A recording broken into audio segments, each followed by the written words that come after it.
In 1975, two college dropouts started a software company in a garage in Albuquerque, New Mexico. 30 years later, that company was worth over $300 billion.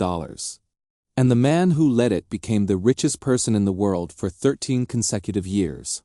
His name is Bill Gates, and the company he built, Microsoft, didn't just dominate the computer industry. It fundamentally changed how the world works, creating the foundation for the modern digital economy. But here's what most people don't know. Bill Gates didn't invent the personal computer. He didn't create the first operating system. He didn't even write the code for Microsoft's most important product. But he understood business better than any of his competitors. And that understanding made him one of the most powerful people in history. Today, we're breaking down exactly how Bill Gates built Microsoft. The ruthless tactics, the brilliant strategies, the antitrust battles. This is the complete story of how one man built a tech monopoly worth over $3 trillion. William Henry Gates III was born in 1955 in Seattle, Washington. His father was a prominent attorney. His mother sat on corporate boards. The Gates family was wealthy, connected, and highly ambitious. Bill showed an obsession with computers from age 13. His private school, Lakeside, had a computer terminal connected to a mainframe. While other kids played sports, Bill programmed.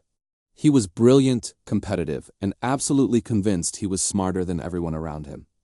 At Lakeside, Bill met Paul Allen, a student 2 years older who shared his passion for computers. They became inseparable. They started a company called Traf-O-Data that analyzed traffic patterns. They got paid to find bugs in software. They were teenagers running a business. Bill was so good at programming that he and Paul were hired to write a payroll system for a local company. Bill inserted code that would schedule him to work with the most attractive girls in the office. He was a genius but also a troublemaker. In 1973, Bill enrolled at Harvard to study mathematics and law. His parents expected him to become a lawyer. But Bill spent more time in the computer lab than in class. He was restless. Harvard felt like a waste of time. Then in January 1975, everything changed. Paul Allen showed Bill the latest issue of Popular Electronics magazine. On the cover was the Altair 8800, the first commercially successful personal computer. Bill and Paul immediately understood what this meant. Personal computers were about to become real. And personal computers would need software. Whoever provided the software would control the industry. They called Metz, the company that made the Altair, and claimed they had developed a basic programming language that would run on the machine. They were lying. They hadn't written a single line of code. Mises was interested. They asked for a demonstration in 6 weeks. Bill and Paul worked around the clock. They didn't even have an Altair to test on. They created an emulator on Harvard's mainframe and wrote the BASIC interpreter blind. It was an insane gamble. Paul flew to Albuquerque with the code on a paper tape. He loaded it into the Altair. It worked on the first try. Metz was stunned. They wanted to license it immediately. Bill was 19 years old. Paul was 22. They had just proved that two guys in a dorm room could compete with IBM and the tech giants. They decided to start a company. They called it Microsoft, with a hyphen. Bill dropped out of Harvard. His parents were devastated. But Bill knew this was his moment. If he waited, someone else would build the software industry. He had to move now. Bill and Paul moved to Albuquerque to be near Metz. They rented a cheap apartment and started coding. Microsoft's first product was Altair BASIC.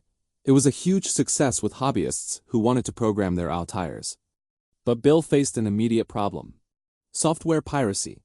Hobbyists were copying Altair BASIC and sharing it for free. Bill was furious. He wrote an angry open letter to the hobbyist community accusing them of stealing. The letter made Bill incredibly unpopular. But it established a principle that would define Microsoft. Software was property, it had value. And Bill Gates would protect that value ruthlessly.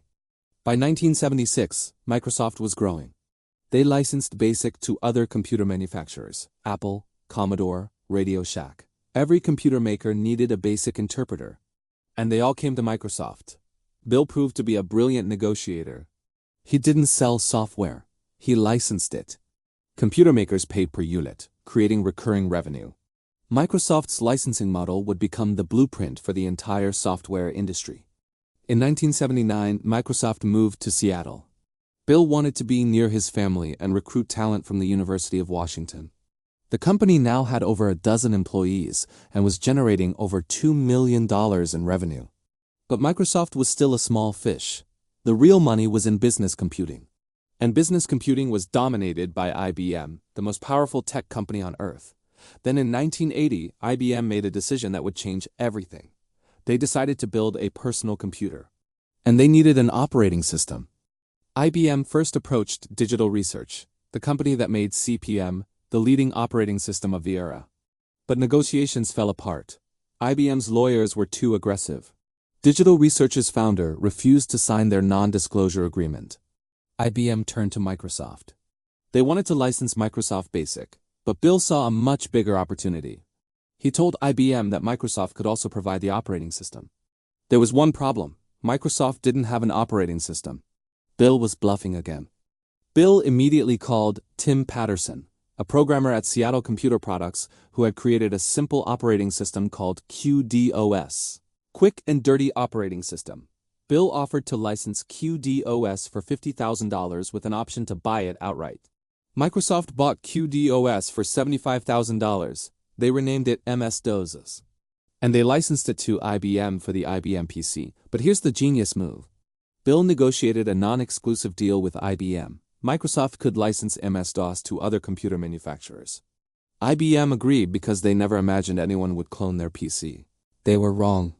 Within a few years, dozens of companies were making IBM-compatible PCs, and every single one needed MS-DOS. Microsoft became the gatekeeper to the entire PC industry. By 1985, MS-DOS was everywhere, but Bill knew it was outdated. The future was graphical user interfaces. Apple had already launched the Macintosh with its revolutionary point-and-click interface. It was beautiful, intuitive, and made MS-DOS look primitive. Bill needed Microsoft to compete in the GUI era. In 1985, Microsoft launched Windows 1.0. It was terrible. Slow, buggy, and barely functional. Critics mocked it. Apple threatened to sue, claiming Microsoft copied their interface. But Bill didn't care about criticism. He kept improving.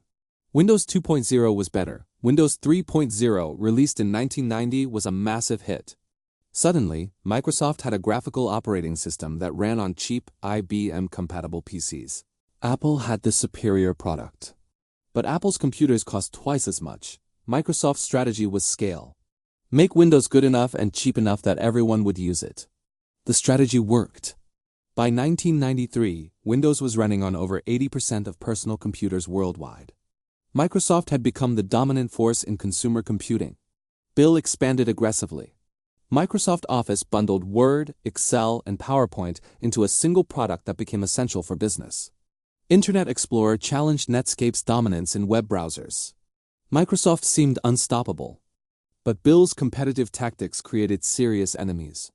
When competitors emerged, Microsoft would either buy them, copy them, or destroy them.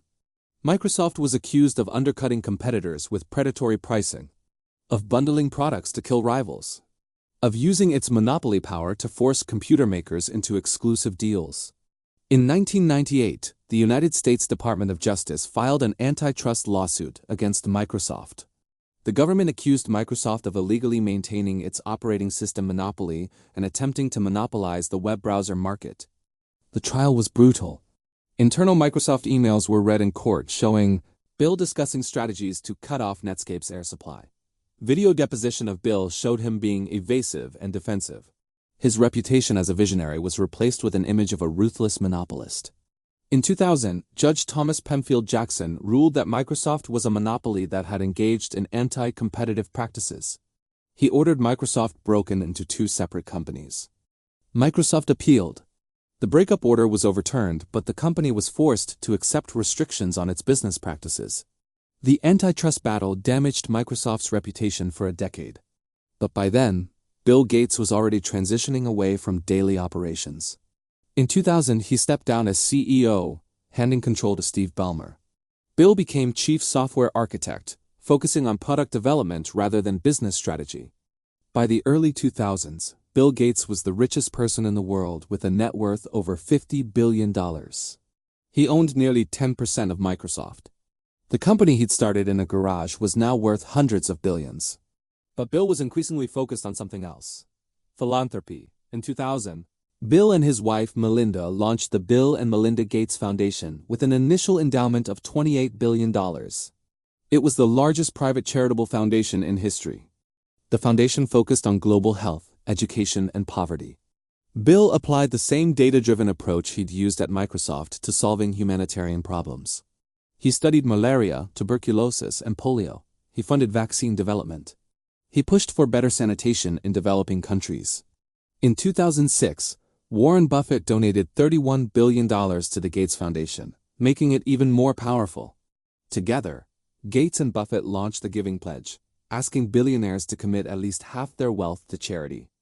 In 2008, Bill Gates officially retired from Microsoft to work full-time on the foundation. He remained chairman but was no longer involved in daily operations. Bill's transformation from ruthless tech monopolist to humanitarian philanthropist was remarkable. Critics argued he was using charity to rehabilitate his reputation. Supporters said he was genuinely committed to making the world better. The foundation's impact was undeniable. It helped nearly eliminate polio worldwide. It funded breakthrough treatments for malaria. It improved education systems in underserved communities. The Gates Foundation became as influential in global health as the World Health Organization. But Bill's philanthropic work wasn't without controversy. Critics accused the foundation of pushing Western solutions on developing countries, of prioritizing technological fixes over systemic change, of wielding too much influence over global health policy without democratic accountability. Bill defended the foundation aggressively. He argued that wealthy individuals had a responsibility to use their resources for good, that private philanthropy could move faster and take bigger risks than governments, that results mattered more than process. While Bill focused on philanthropy, Microsoft struggled. Under Steve Ballmer's leadership, the company missed major tech shifts. They botched mobile computing, losing to Apple's iPhone and Google's Android. They were late to cloud computing. They made disastrous acquisitions like Nokia's phone business. By 2013, Microsoft's stock price had barely moved in a decade. The company was seen as a dinosaur, a relic of the PC era, unable to compete in mobile and cloud. In 2014, Satya Nadella became Microsoft's third CEO. Nadella completely transformed the company. He shifted Microsoft's focus from Windows to cloud computing with Azure. He embraced open-source software, something unthinkable in Bill's era. He acquired LinkedIn for $26 billion and GitHub for $7.5 billion. The transformation worked. Under Nadella, Microsoft's market value exploded. From $300 billion in 2014 to over $3 trillion by 2024, Microsoft became the most valuable company on Earth, surpassing Apple. Bill watched from the sidelines as the company he built reached heights he never imagined. Microsoft's cloud computing business generated over $100 billion annually. Azure competed head-to-head with Amazon Web Services. Microsoft's AI investments, including OpenAI and ChatGPT, positioned the company at the forefront of artificial intelligence. But Bill's personal life was falling apart. In 2021, Bill and Melinda divorced after 27 years of marriage. Reports emerged about Bill's questionable behavior, his relationship with Jeffrey Epstein, inappropriate conduct with Microsoft employees. The divorce was messy and public. Bill's reputation, carefully rebuilt through philanthropy, took serious damage. The genius tech founder and humanitarian philanthropist image was complicated by revelations about his personal conduct. Today, Bill Gates remains one of the wealthiest people on Earth, with a net worth around $130 billion. He's donated over $50 billion to charity but still owns significant Microsoft stock. Microsoft continues to dominate enterprise computing. Windows still runs on over 70% of desktop computers. Microsoft Office is essential for business. Azure is a leader in cloud computing. The company employs over 200,000 people worldwide. Bill's impact on technology is impossible to overstate. He proved that software was more valuable than hardware, that platform control meant market power, that licensing models could generate infinite margins. Microsoft's success created thousands of millionaires among employees who received stock options. It launched an entire ecosystem of software companies. It made Seattle a tech hub rivaling Silicon Valley. But Bill's legacy is complicated. He built a monopoly that stifled innovation and crushed competitors. He used aggressive tactics that resulted in antitrust prosecution. He accumulated wealth and power that few individuals in history have matched. His philanthropic work has saved millions of lives. But it's also concentrated enormous influence in the hands of one unelected individual. The Gates Foundation shapes global health policy with minimal democratic oversight. Bill's personal controversies have tarnished his image. The divorce, the Epstein connection, the workplace behavior allegations, the humanitarian hero narrative is now more nuanced. So how did Bill Gates build Microsoft? Through technical brilliance combined with ruthless business strategy. Through understanding that controlling the platform meant controlling the industry. Through aggressive licensing, strategic acquisitions, and anti-competitive tactics that crushed rivals. Bill didn't invent personal computing, but he understood its business potential better than anyone. He turned software into property. He made operating systems into monopolies. He built a company that became essential infrastructure for the digital age. From a Harvard dropout programming in a garage to the richest person in the world. From a ruthless monopolist to a humanitarian philanthropist. From building Microsoft to trying to solve global poverty and disease. Bill Gates' story is one of genius, ambition, controversy, and transformation. He changed technology. He changed business. He changed philanthropy. And whether you see him as a hero or a villain, there's no denying he changed the world. Microsoft's $3 trillion valuation proves the empire Bill built is stronger than ever. And Bill's $50 billion in charitable giving shows that even tech monopolists can try to give back. The garage where Microsoft started is now a tourist attraction. The company that began with 2 college dropouts is now essential infrastructure for modern civilization. And the man who started it all is now focused on malaria, not MS-DOS. That's how you build a monopoly. That's how you reshape an industry. That's the story of Bill Gates and Microsoft. If you found this breakdown of Bill Gates and Microsoft's rise fascinating, make sure you hit that subscribe button. We're covering the most incredible tech empires and controversial founder stories that shaped the modern world. Drop a comment below. What other tech legends should we cover next? Steve Jobs and Apple's comeback? Larry Page and Google's dominance? The rise of Elon Musk? And if you want to understand how modern tech monopolies operate, check out our video on how Amazon built its empire. The link is in the description. Thanks for watching. I'll see you in the next one.